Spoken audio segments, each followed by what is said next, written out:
how's everybody doing? So we're gonna talk about brakes. The brakes are actually on this bike very good. I mean, to the point of the stopping power is great. I mean, you can stop, you know, really short in some, you know, distances that you need to stop, you know, at speeds. So here's me doing some stopping at different speeds from 15, 20, and 25 miles an hour, doing different stops. All right, man, that one was pretty good. So let's do back brake. Let me show you how well back brake really works at 20 miles an hour. How fast we can stop with just a back brake. Here's 20.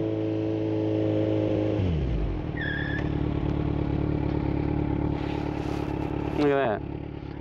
I skid very easily, very easily.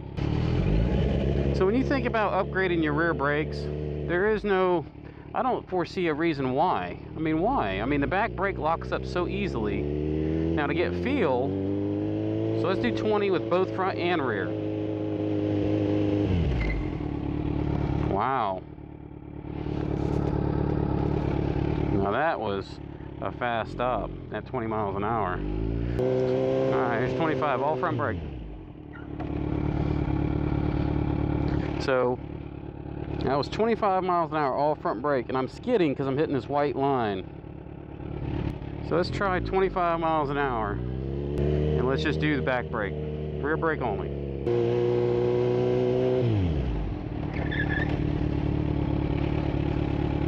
Barely stopped. I'm out of frame. I went a good another 15 feet past that last ball at 25 miles an hour. All right, so now we're gonna go 25 front and rear brakes.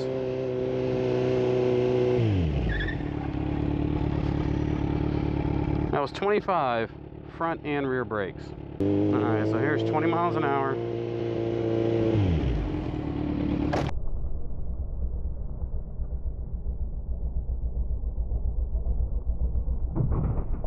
Whoa, that was too much.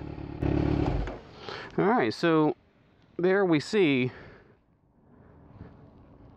how it's gonna work with our standard brake line, standard brakes, shorty levers, and how we stop.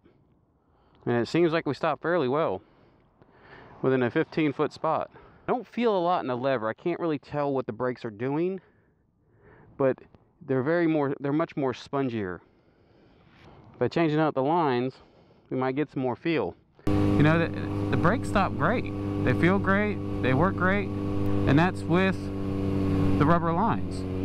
The reason I put on steel lines was, it's not that I don't like the way the brakes feel on this bike. I just don't like the way the lever feels. It feels very spongy. So you go to grab the lever, there's a lot of play in it, and then as you start to squeeze the lever, you get a little bit of braking power. You squeeze harder, you get a little more, you keep squeezing, you keep squeezing, you keep squeezing. So you're actually squeezing pretty hard to get a good amount of braking ability out of the bike. I don't use the brakes enough to, you know, worry about it overheating and getting hot and the brakes getting spongy. I'm not that kind of rider. You know, I'm not on a track. So ideally I put on steel braided brake lines because I wanted to improve the feel of the lever. So what did it give me? So by spending, you know, the $100 and some odd, putting time in, changing these brake lines, bleeding the brakes, putting new brake fluid in. Now keep in mind I still have stock master cylinder, stock front brake pads, and the braking performance is better. Now, I'm not going to say it's tremendously better. I mean, I would say maybe I got 15% more firmness in the brake lever, maybe 20%. So it did firm up the brake lever a little bit, but still not enough to my liking.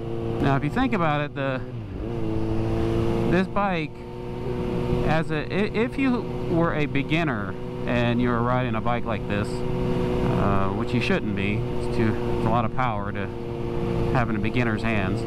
But if you are riding a bike like this and you haven't experienced or practiced, you know, stopping or doing braking or anything like that, and something happens and you reach up and you grab a fistful of front brake, this bike is more forgiving for that, because the fact there's so much play and it's so spongy that you have to squeeze the crap out of it to get some good stopping out of this bike. So if something happened and you panicked, and you're a person that panics, and in your panic moments you grab lots of brake, ideally stock is perfect. I mean, it's got plenty of travel, and the sponginess probably helps with that.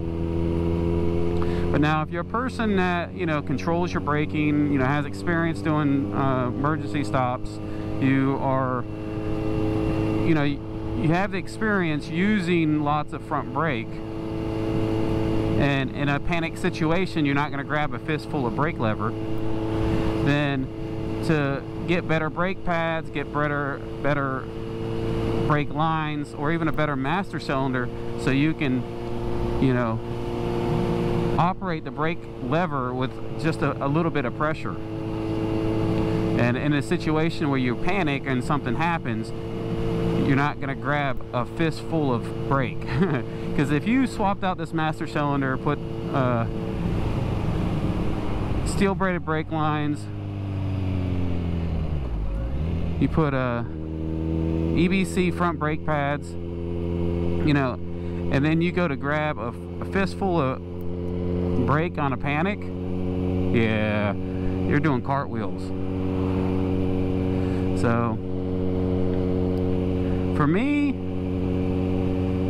it was a nice little upgrade.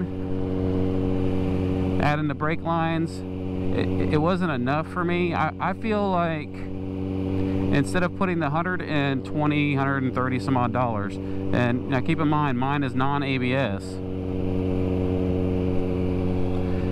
so I only have, you know, a couple brake lines to change. If you have the ABS system, you got a lot longer brake lines. So I feel like if you want more braking power out of your bike and it's not enough, I would start with brake pads first. Start there, then depending on what you're looking for after that, could be brake lines or master cylinder. I'll be doing a video here shortly on how to do the brake pads and the performance, and also on the master cylinder and performance. Please like and subscribe, leave a comment. I'll be bringing you guys some more video.